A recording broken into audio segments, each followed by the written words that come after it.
Assalamualaikum warahmatullahi wabarakatuh. Bismillahirrahmanirrahim. Alhamdulillahilladzi anzalal Qur'ana fi syahri Ramadan hudan linnasi wa bayyinatin minal huda wal furqan. Wassalatu wassalamu ala sayyidina wa maulana Muhammadinil mab'ud rahmatan lil insi wal jan wa ala alihi wa ashabihi ulil fadli wal arfan. Yang saya hormati Menteri Agama dan para Menteri Kabinet Indonesia Maju, Kiai Haji Muhammad Faiz Syukran Ma'mun, Bapak dan Ibu hadirin dan tamu undangan. Pertama-tama marilah kita panjatkan puji syukur kehadirat Allah Subhanahu wa taala yang atas segala limpahan berkah, rahmat dan karunia-Nya kepada kita semua sehingga kita dapat hadir dalam rangka memperingati Nuzulul Quran tahun 1444 Hijriah. Saya menyampaikan salam hangat dari Bapak Presiden yang tidak dapat hadir dalam kesempatan ini dan menugaskan saya untuk menyampaikan sambutan pada peringatan Nuzulul Quran tahun 2023 pada malam hari ini. Hadirin yang dirahmati Allah, Al-Quran diturunkan pada bulan Ramadan untuk menjadi sumber petunjuk bagi manusia dan pembeda antara yang hak dan batil. Hal ini bagaimana disebutkan dalam Al-Quran, Al-Baqarah ayat 185, Syahrul Ramadan alladzi unzila fihi al-Quran hudan linnasi wa bayyinatin minal huda wal furqan. Artinya bulan Ramadan adalah bulan yang di dalamnya diturunkan Al-Quran sebagai petunjuk bagi manusia dan penjelasan-penjelasan mengenai petunjuk itu dan pembeda antara yang benar dan yang batil. Petunjuk di dalam Al-Quran ada dua macam bentuknya.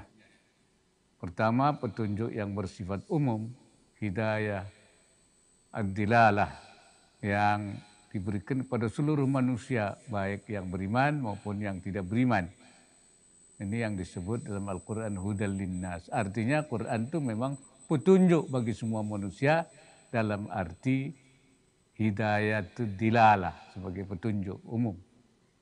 Dan yang kedua sebagai petunjuk ma'unah, itu pertolongan Allah. Itu diberikan pada orang-orang yang bertakwa seperti disebutkan di dalam Al-Quran, Alif Lam Mim Dzalikal Kitabu La Raiba Fihi Hudal lil Muttaqin.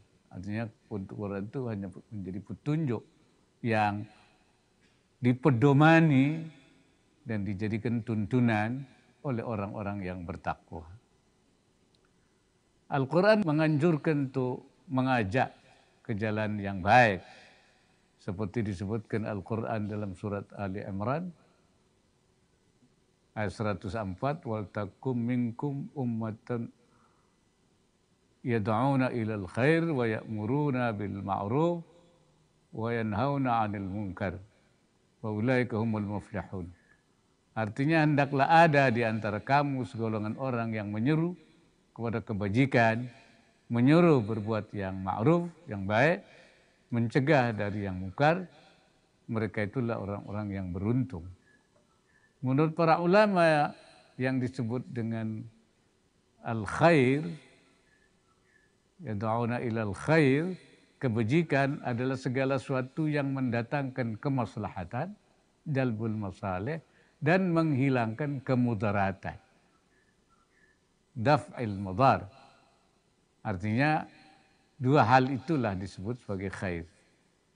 Terkait dengan hal ini ada firman Allah yang menyatakan dalam Al-Quran surat An-Nisa, la khaira fi katsirin min najwahum illa man amara bisadaqatin aw ma'rufin aw islahin bainan nas. Artinya tidak ada kebaikan pada kebanyakan bisikan-bisikan atau omongan-omongan mereka kecuali bisikan atau omongan yang menyuruh manusia memberi sedekah atau berbuat ma'ruf, kebaikan, atau mendamaikan antara manusia yang berselisih.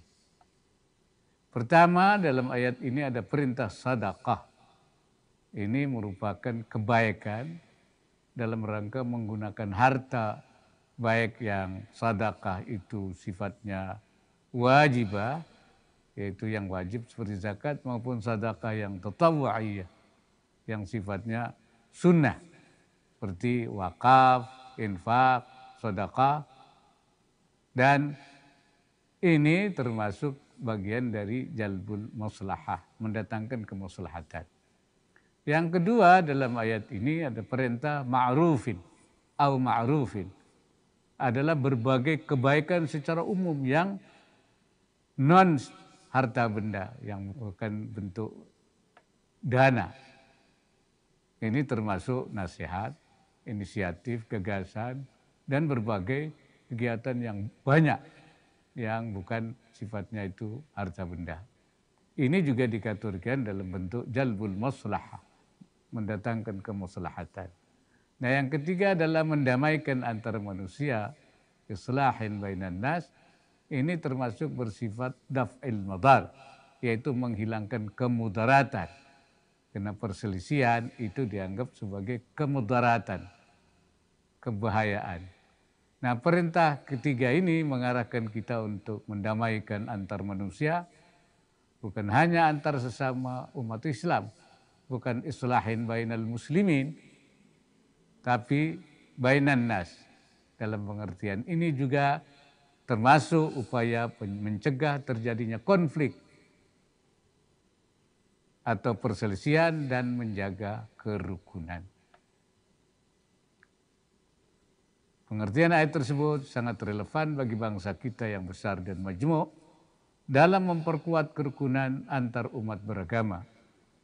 Adanya perbedaan di antara umat manusia sebenarnya merupakan keniscayaan sesuai dengan realitas kehidupan manusia, dan dalam Al-Quran juga telah dinyatakan dalam surat Al-Hujurat yang mengatakan walau sya'a rabbuka la ja'alan nasa ummatan wahidah wa la yazaluna mukhtalifin.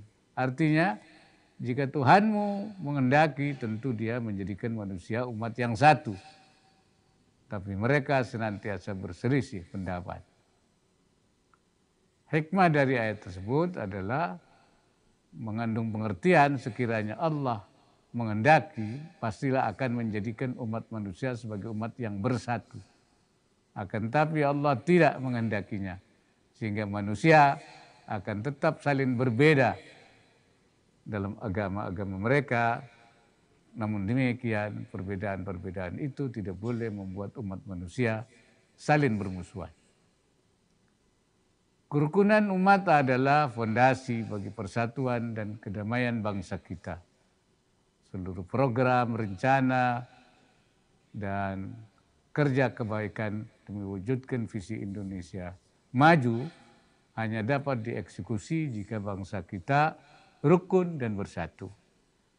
Oleh sebab itu sangat penting untuk melakukan revitalisasi dari pengertian ayat di atas dalam kehidupan masyarakat dan bangsa yang majmuk ini untuk merekatkan dan merawat kerukunan. Dalam hal ini, bulan Ramadan yang mubarak ini menjadi momentum yang tepat untuk menguatkan rasa kekeluargaan dan persatuan di tengah perbedaan yang ada, sehingga dapat memperkokoh persaudaraan sebangsa maupun juga antar sesama manusia. Kita bersyukur pada Allah Subhanahu wa Ta'ala karena umat Islam Indonesia adalah umat yang wasatiyin, yaitu yang berpikir moderat, yang menerapkan prinsip tawassut atau bersikap tengah, tidak ekstrem kiri ataupun ekstrem kanan. Moderasi dan toleransi beragama menjadi kunci terciptanya kerukunan.